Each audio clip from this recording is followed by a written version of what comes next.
Hi everyone, thank you so much for being here for the Hudson International Film Festival. So I'll be the host today, David, and we have the fabulous Carole here for the film Activismo, Art and Dissidence in Cuba. So I'll be asking some questions regarding her film, and yeah, let's see what she thinks about it. Let's delve into the mystery. Let's delve into the mystery, exactly. So Carole, my first question is, from this film, what is your key message to the audience who watch it? Thank you for asking, because I think if I have anything to say, and the Cuban artists have said what is important to them, but as the behind-the-scenes filmmaker, Phil Sugden, my co-director, and I really understand that the film, the main message that we would like to give filmmakers, since you are a film festival, the main message is to encourage people who start a project to collaborate with other people. And the reason that we say that is simply because when you work with others, as Tania Bruguera and many of the Cuban artists do, when they take art, not as something you put on the wall, but something you take out in the street, in the public arena. So what is really important is that we enlarge the function and purpose of art to what it can do to engage. So by collaborating with diverse skill sets, with diverse professionals, what you bring into a production is a different perspective, different skills. You know, you can create a more sophisticated and complex production by doing that. And I think it's reminiscent of some of the great groups, rock groups that we've seen, when they were able to bring together different personalities, perspectives, and skills in order to produce a kind of significance for the world. But that is what I would suggest. So let other people, you know, join up with you. Do not be an exclusive project, but be as inclusive as possible, because as New York is, you know, it is the homeland of diversity. Exactly, yeah. Yeah, and you know, so get everybody's perspective and skills on the plate, on the table, and enjoy the feast. Yeah, sounds good, yeah. I guess a follow-up question will be, for this documentary, why did you specifically look into the Cuban population? That's a very good question, because truthfully, it began when Phil discovered Tania Bruguera, because as an art professor, he was investigating activist artists. Of course, there's a list of about 12. Ai Weiwei out of China is number 1. She's number 3. She's probably number 1. Remember what we said about gender. Yeah. And I'll explain why. But he was very much interested in, you know, engaging with Tania. We both wanted to visit Cuba. We thought that just going down there and getting still photography and, you know, putting together a PowerPoint, something like that, would be an ideal production. But Jason Baker is our videographer, editor, and he and Alex Getz, those two videographers, went down to Cuba. But Jason said, why not just, if you're putting all this time and money into collecting these interviews and going to Havana for 8 days, 2015, we ought to just make a production, a documentary. Now, Phil and I were too naive to say no. Let's not do that. So we went ahead with this vision and with Jason's suggestion, and we started working on it, and we learned along the way what it takes to be a filmmaker. We are as naive as you can imagine. Being in front of the people who work here on the film festival, the Hudson International Film Festival, we are humbled to be in the presence of actual filmmakers, because Phil Sugden is a studio artist. We've exhibited his drawings and paintings, and I with my photography. We've exhibited throughout the United States, here in New York. We've curated shows and exhibited in Paris, London, and Australia. So we have that background as writer-photographer myself, and Phil Sugden as a professor of art and a studio artist. But it has been, in order for this to appeal to us, one of the things that really we wanted to investigate and explore professionally is the idea of critical thinking, because as a professor in communication, and I've taught every class, any class they'll pay me for, I'll teach. And so I was really surprised at how little critical thinking is taught in our class. We went to Iceland, and there, one of the instructors in a small Icelandic school, she said, and changed the whole educational system of Iceland. She said the foundation of all education should be critical thinking, creative thinking.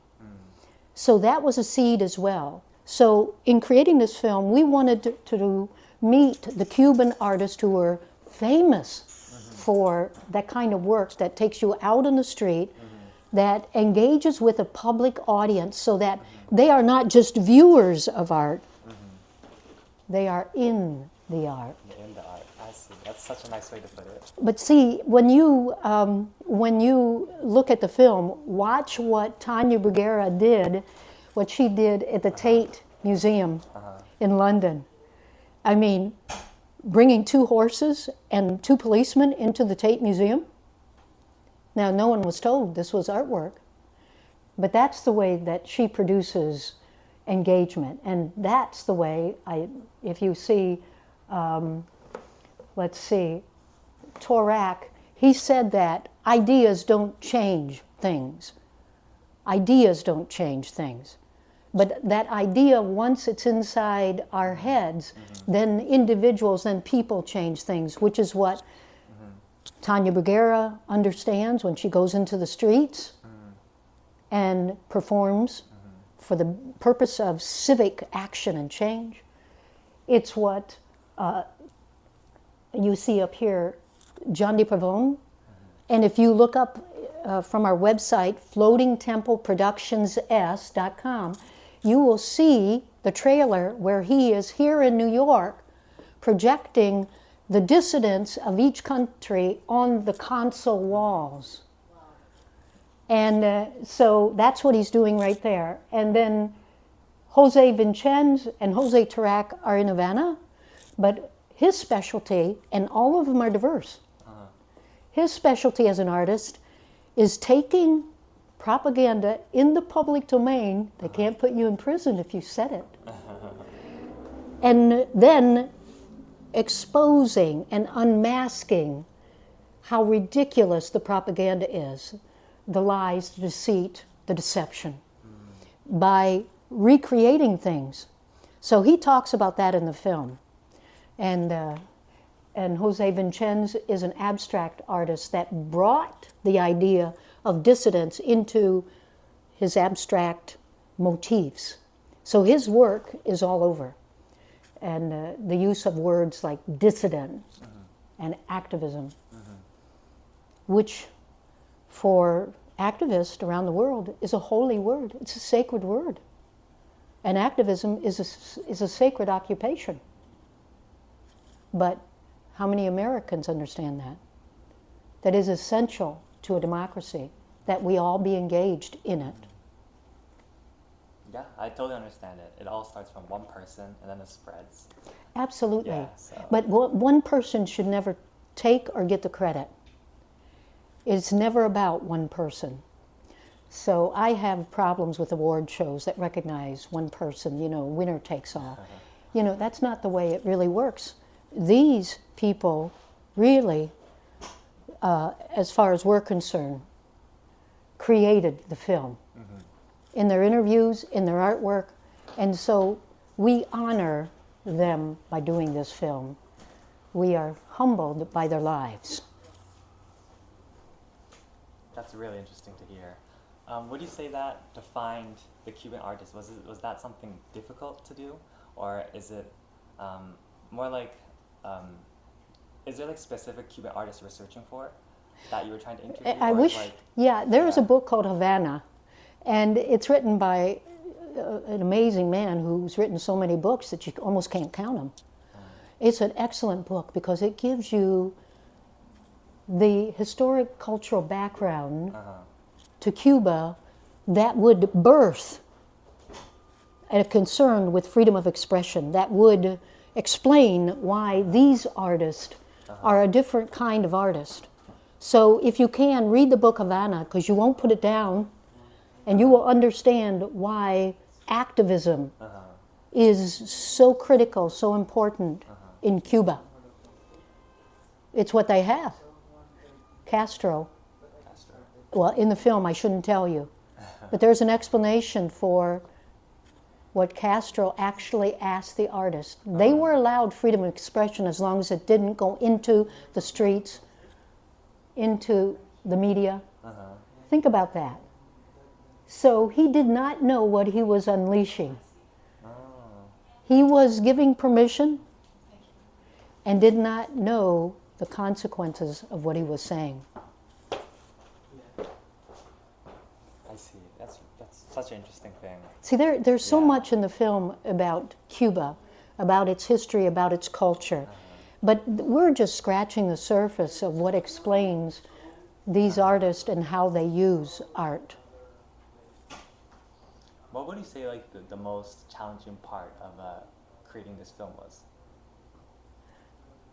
Oh, just learning. You know, each part of the process. You know, taking all these interviews and selecting the best for the film, and then, you know, once we, you know, the storyboard, figuring out how they were going to be welded together into a story, how they were going to be combined.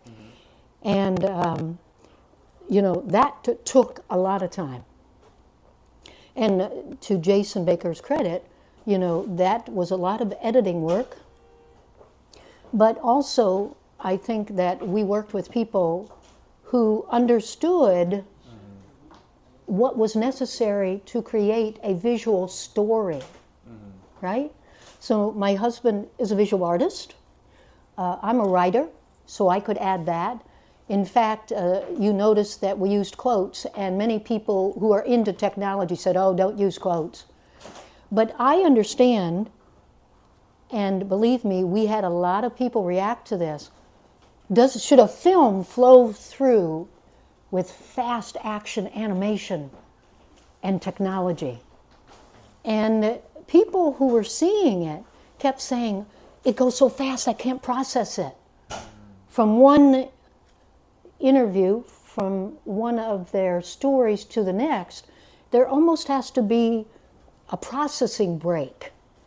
So some of the things that we did provided that kind of transitional element. So each stage created an awareness of a need, you know, to fulfill this idea, which I'm so proud of the Hudson International Film Festival, that you believe that this is a visual storytelling project. That's what films are. So that's exactly what we were learning. We were learning the art, and not just the techniques. We were trying to, you know, to give it kind of a feel of art, of an art production, because of the artist, but also because we're artists. And, you know, so we listened to everybody, anyone who wanted to view it and give input, we were open to it. And sometimes, of course, there's conflict, you know, where one person disagrees and maybe that can't be done, but in the end, we figured out how to do it in some cases, which is a tribute to everybody working on the project.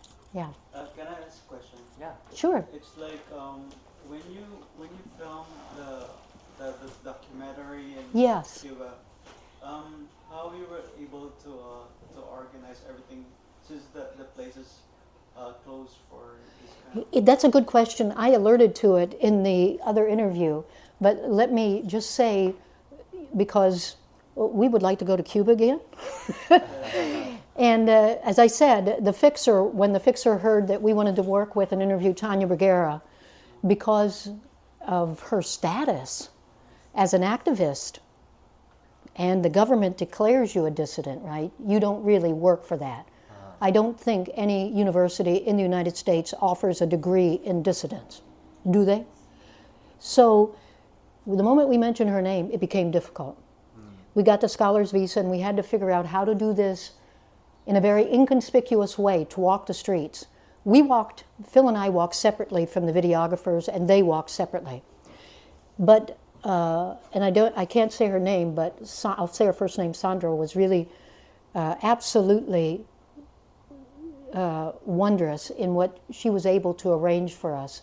The interviews with Jose Vincenz, the interview with Jose Tarak, with Tania Bergara, all in Havana, Cuba, over 8 days. But that's 15 hours of work. So you can see we were very busy during that time. You know, B-roll, getting the landscape, you know, so that the film, may I ask a question? Does the film show you Havana? Do you get a sense of Havana, Cuba? Yeah. I saw there's a scene there that you know, the guy is like he painted himself. That's Juan C. Gonzalez, and yeah, trying to be visible, and people like, you know. Juan C. Gonzalez is whom you're adding to this poster, It's really good. and he won Amnesty International Award. He is exceptional in trying to create what we call euphemistically street art. Yeah. But that's not street art. So he painted himself with blue and then clouds all over himself and went out into the worst street with the heaviest traffic and just rotated while he was meditating. It only took 4 minutes before the exhaust literally knocked him down unconscious. And what he was trying to show by this was how toxic, you know, the street and Cuba was, despite what they were saying in the press, how clean the streets, and, you know, he was very courageous in doing. He did many projects like that in Cuba, and all of this is in the book, Dangerous Moves. Dangerous Moves. Dangerous moves. Because it's all about movement. Yeah. One more thing.